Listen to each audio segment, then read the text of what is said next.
ഞാറ് നടാൻ വേണ്ടിയിട്ട് കണ്ടത്തിലിട്ട വിത്ത് മൊത്തം പ്രാവ് തിന്നു. അങ്ങനെ പ്രാവും അമ്മാമ്മയും തമ്മിൽ പൊരിഞ്ഞ മത്സരത്തിലാണ് ഇപ്പോൾ ഉള്ളത്. അപ്പം അമ്മാമ്മ കണ്ടത്തിൽ പ്രാവിനെ പായിക്കാൻ വേണ്ടിയിട്ട് ഇരിക്കുന്നു. അപ്പം ഞാനും അമ്മയും കൂടിയിട്ട് അമ്മാമ്മക്ക് ചായ കൊടുക്കാൻ വേണ്ടി പോവുകയും ചളി എന്ന് പറഞ്ഞ ഒരൊന്നൊന്നര ചെളിയാണ്. വെച്ച കാല് പൊരിക്കണമെങ്കിൽ JCB ആയിട്ട് വരേണ്ടി വരും.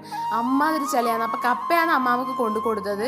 കണ്ടത്തിൽ നിന്ന് കൃഷി ചെയ്തതാണ്. അത് കണ്ടത്തിൽ തന്നെ തിന്നേണ്ടി വന്നു. അപ്പം ആടയിൽ ഇങ്ങനെ കൊള്ളി എന്തെല്ലോ വെച്ചിട്ട് കമ്പലം വെച്ച് ഇതാക്കിയിട്ടുണ്ടെങ്കിലും നമ്മളെ പ്രാവുകൾ പോകുന്നില്ല. കണ്ട ഇവർക്ക് എന്നാ ഡിമാൻഡ്, ഇവരെ കാത്തിട്ടാണ് ഇവിടെ ഇരിക്കുന്നത് നമ്മൾ. അപ്പം അമ്മ മാടി ഇരുന്നുകൊണ്ട് തിന്നുവെന്ന്. അങ്ങനെ ഞാൻ ചായ എടുത്തിട്ട് ഞാൻ കുടിക്കുന്നതാണ് നിങ്ങളെ കാണുന്നത്. കൊണ്ടു കൊടുക്കാൻ പോയതാന്ന് എന്നിട്ട് ഞാൻ തന്നെ നിന്ന് കുടിക്കുകയെന്ന്. കണ്ടത്തിൽ നിന്ന് തിന്നുന്നത് ഒരു അടിപൊളി വെറൈറ്റി ഫീലാണ്. അപ്പം അമ്മാമ്മ എനിക്ക് കൊള്ളി വായി. അപ്പം കപ്പ തിന്നാൻ തുടങ്ങുമ്പോൾ മഴ വന്നുകൊണ്ട് ഒരു കൊടിയും 3 ആൾക്കാരായാണ്ട് അമ്മാമ്മ പറഞ്ഞു നിങ്ങൾ നേരെ വീട്ടിലേക്ക് വിട്ടോ, ഇനി മഴ നനഞ്ഞിട്ട് പനിയും കൂടി ആക്കണ്ടാന്ന്. അപ്പോൾ പ്രാവിനെ എങ്ങനെ വായിച്ചിട്ട് അവർ പോകുന്നില്ല. ഹെൽമെറ്റ് എടുക്കുമ്പോൾ നിങ്ങൾ ശ്രദ്ധിക്കണം. ഞാൻ ആടെ തന്നെ വെച്ചതായതുകൊണ്ട് ഞാൻ 3 ഇടിയലും കൊടുത്തിട്ടാണ് എടുക്കുന്നത്. അപ്പോൾ വീഡിയോ ഇഷ്ടപ്പെട്ട ചാനൽ സബ്സ്ക്രൈബ് ചെയ്യണേ.